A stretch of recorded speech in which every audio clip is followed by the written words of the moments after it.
Malaysia mengamalkan dasar demokrasi, berparlimen, raja berperlembagaan.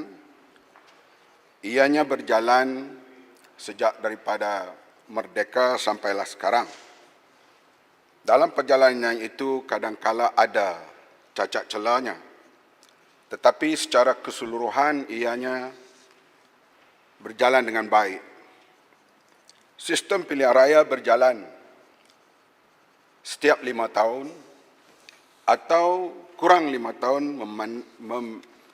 memandangkan keperluan semasa. Oleh itu, dalam sistem pilihan raya, ada yang menang, ada yang kalah. Saya ingin tekankan di sini iaitu pegawai-pegawai kerajaan di Malaysia ini, peranan mereka amat baik. Mereka tidak kira kerajaan mana yang menang, parti mana yang menang, mereka akan bekerja di bawah government of the day. Inilah sikap pegawai-pegawai kerajaan kita yang boleh dipuji. Barangkali ada cacat celah seorang dua di sana di sini, tapi secara umumnya itulah sikap pegawai kerajaan yang dilatih daripada zaman British sampailah sekarang ini. Kita lihat dalam perjalanan demokrasi pilihan raya, beberapa negeri bertukar pemerintahan.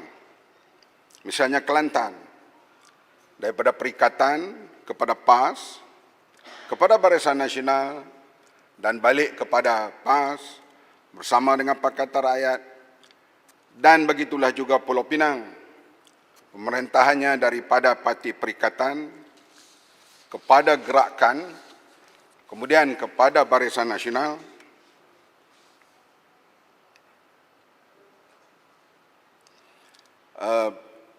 Barisan Nasional dan Pakatan Harapan. Begitu juga di negeri Kedah, bertukar pemerintahan daripada pemerintahan Barisan Nasional kepada Pakatan Rakyat dan sekarang kepada Perikatan Nasional. Selangor, daripada Barisan Nasional berubah kepada Pakatan Rakyat 2008, kemudian Pakatan Harapan 2018.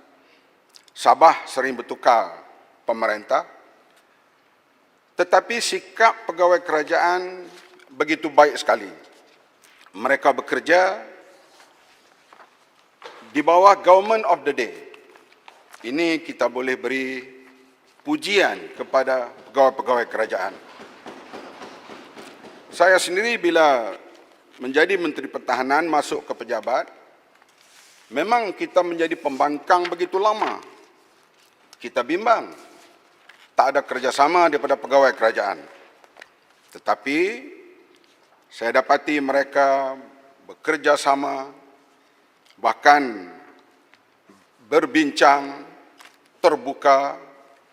Bahkan ketika Defence White Paper dibuat, ada pegawai-pegawai ini yang bekerja sampai larut malam tanpa menuntut tambahan allowance, semata-mata berkhidmat di bawah kerajaan yang dipilih oleh rakyat.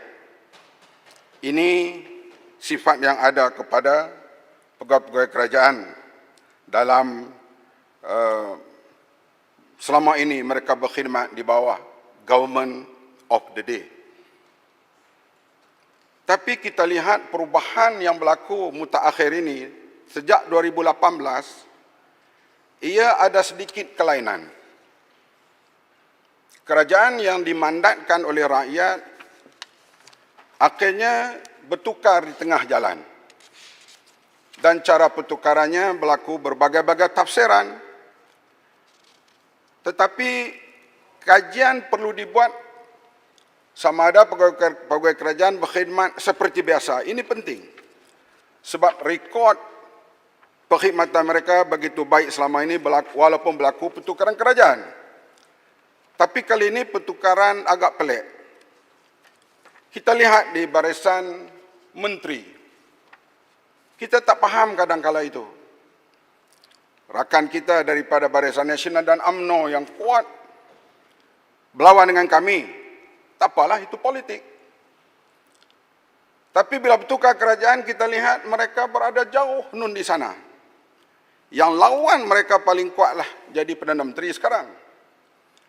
Tokoh reformasi 20 tahun menjadi orang nombor 2. Menteri Keuangan tak apalah, orang profesional dilantik sebagai senator dan jadi Menteri Keuangan. Menteri Pendidikan dalam pilihan raya undi nombor 3 jadi paling kanan. Parit sulung jauh daripada di mana. Sedangkan ini orang-orang yang tegar mempertahankan parti mereka. Tapi berlaku begini sekarang ini. Sebab itulah bagi kami menghormati mandat rakyat itu cukup penting. Sebab kita semua akan melanjutkan perjuangan untuk memartabatkan Malaysia ini dalam jangka masa yang panjang. Ini masalah COVID sekarang. Menteri-menteri kita belum lagi keluar negara. Bila keluar negara menghadapi sidang-sidang antarabangsa, ini akan ditanya, berapa orang lagi akan lompat untuk menguatkan kedudukan? Berapa orang lagi akan lari? Kalau begini kerajaan ianya tidak stabil. Bila dibuka selepas COVID nanti, pelabur-pelabur akan bertanya, melihat keadaan sebegini rupa. Oleh itu, soal mandat ini soal yang paling besar. Bukan soal yang kita main-main. Karena ianya adalah yang kita warisi sejak daripada merdeka sehingga sekarang. Ya, kita akui ada benda yang tidak kena, tidak sempurna.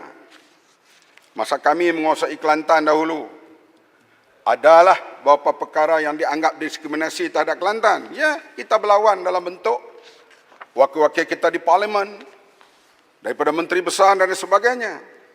Karena kita menghormati keputusan rakyat.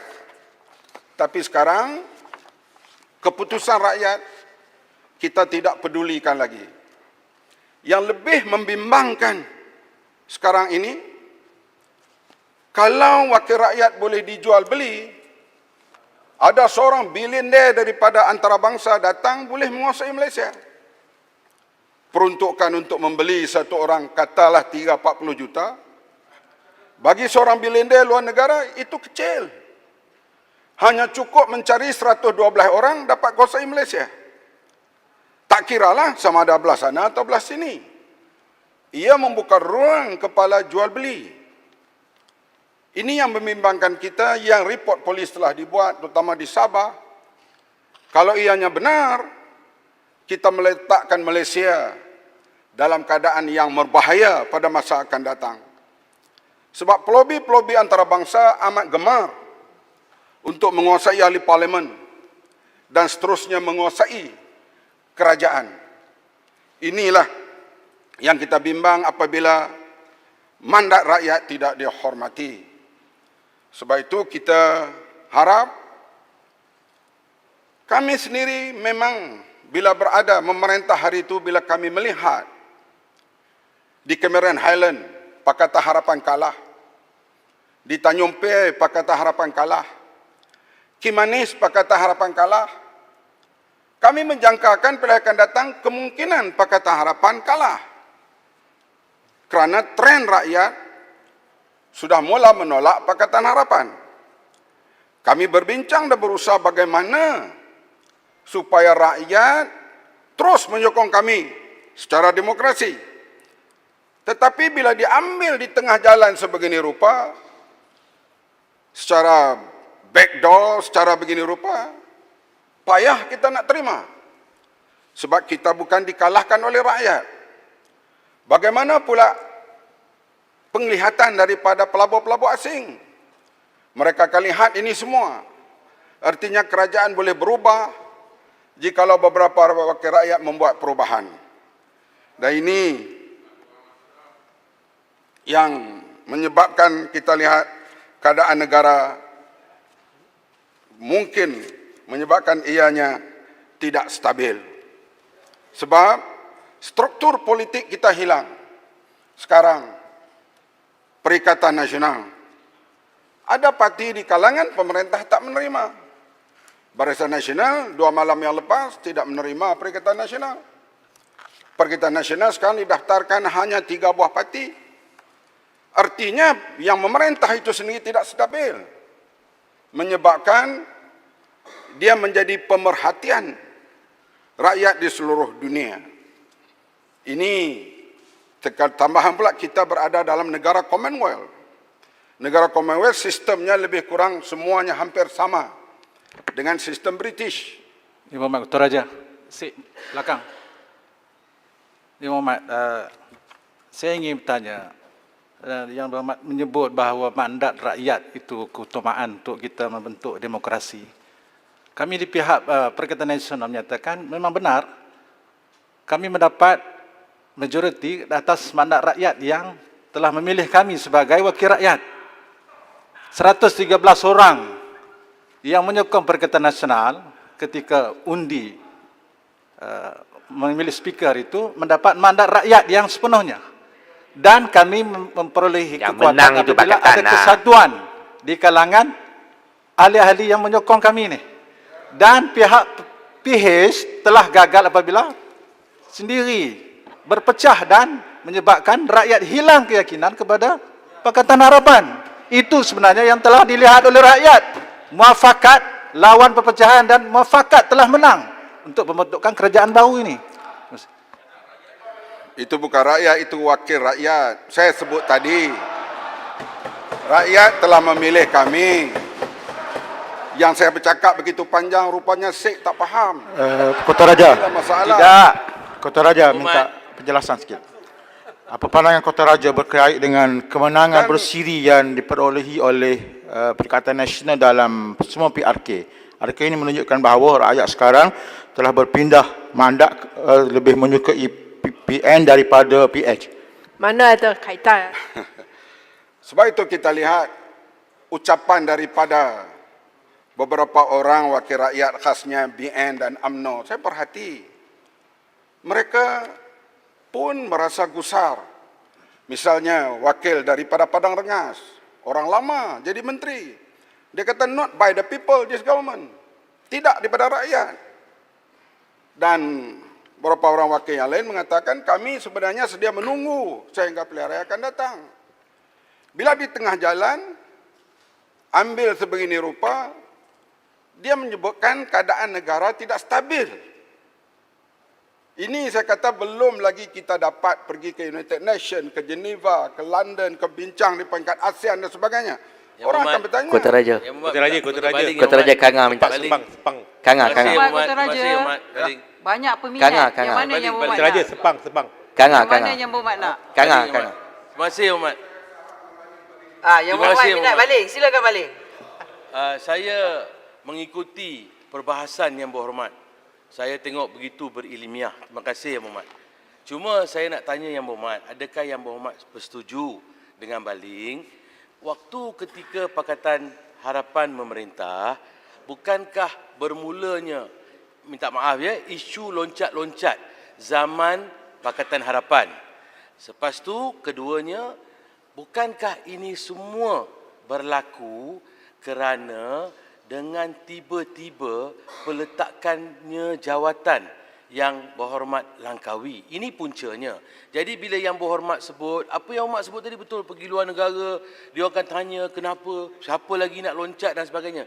Tapi pada hakikatnya Yang Berhormat, punca loncat-loncat dan punca semua ini berlaku, apa yang Yang Berhormat sebutkan tadi, kami mengambil kesempatan ataupun semua rakyat tentukan semua, adalah kerana Yang Berhormat Langkawi sebagai pengurusi waktu ketika itu dalam Pakatan Harapan meletakkan jawatan tanpa merujuk kepada presiden, semua presiden. Dia ada panggil pengurusi kepada semua presiden parti yang waktu itu sentiasa adakan mesyuarat. Itu adakah Yang Berhormat setuju dengan saya? Kota Raja Kanga minta sikit. 30 saat. Okay. Terima kasih Kota Raja. Pakai tak berucap dah saya. 30 saat. Terima kasih Kota Raja. Yang Berhormat Kota Raja lah, bagi jalan ke tidak. Is your floor Yang Berhormat. Okey, terima kasih Kota Raja. Saya cuma nak tanya Kota Raja, kebanyakan kalau bukan semua pun, saya ingat lebih pada 90% calon-calon yang dipilih sebagai ahli parlimen, mereka ini bertanding dengan watikah yang datang daripada parti politik. Jadi sudah tentulah apabila setengah tu membuat keputusan untuk lompat parti ini, mereka sebenarnya mengkhianati rakyat yang memilih wakil yang dicalonkan oleh parti politik. Jadi saya nak tanya dengan Kota Raja, setuju atau tidak untuk kita segera menggubal akta anti lompat parti?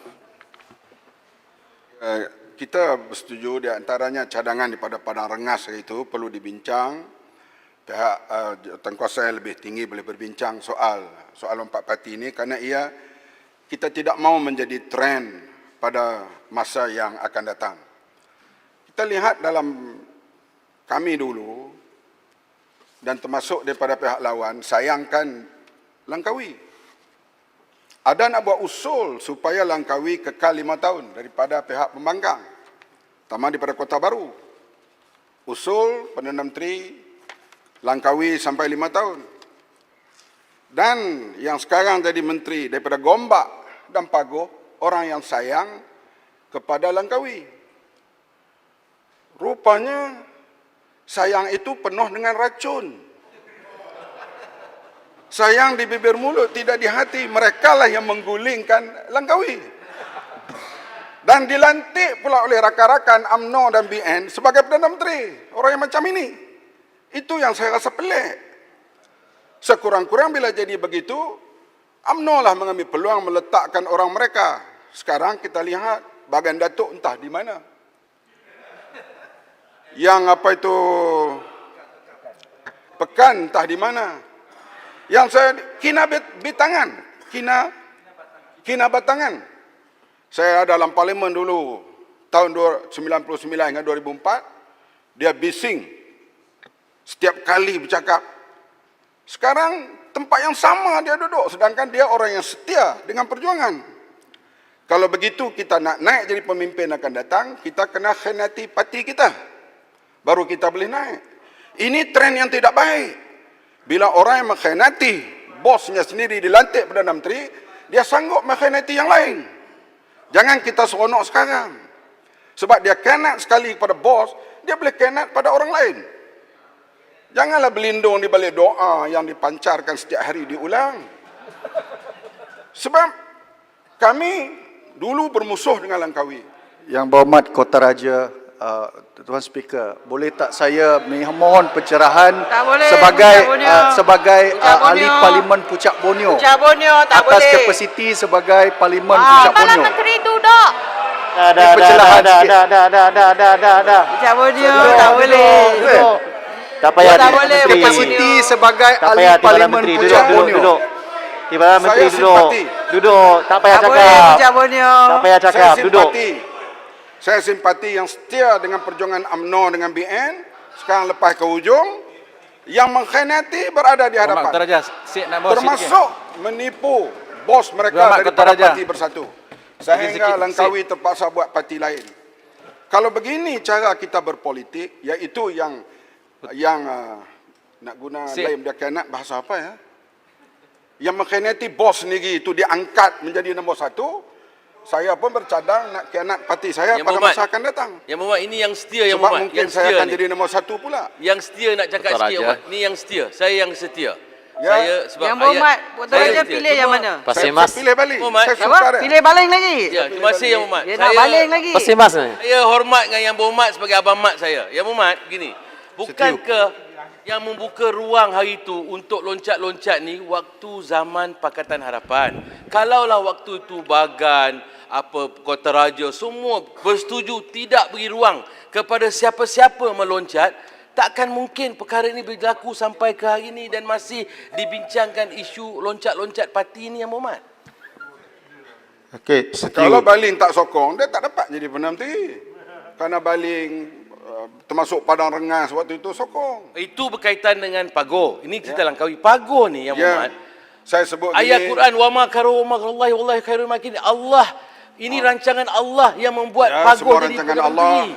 Ini kerana Amal daripada Langkawi PAS. letak PAS ni semua jawatan. anugerah Allah. Kerana lawat ke Langkawi letak jawatan, bukan ditolak Langkawi. Langkawi telah meletakkan jawatan setelah dirayu Saya sebut oleh di Tuan sini, Duli Tuanku, masih perkara yang lagi berlaku ni letak jangan jawatan. berulang. Itu isu dia sekarang, Balikan bukannya mandat rakyat kepada mereka yang tidak berhak rampas. dapat mandat. Terima Pagoh kasih. tidak rampas Kota Raja, daripada setuju. Langkawi. Oh, dah duduk. Itulah hakikatnya. Terima kasih Yang Berhormat Kota Raja. Kata orang sayang anak tangan-tangankan ya. Sayang isteri orang kata tinggal-tinggalkan. Sayang suami orang kata lapor-laporkan. Sayang parti, sayang wakil rakyat, terpulanglah pada semua. Sekarang saya menjemput yang paling saya hormati Yang Berhormat Padang Rengas juga 20 minit.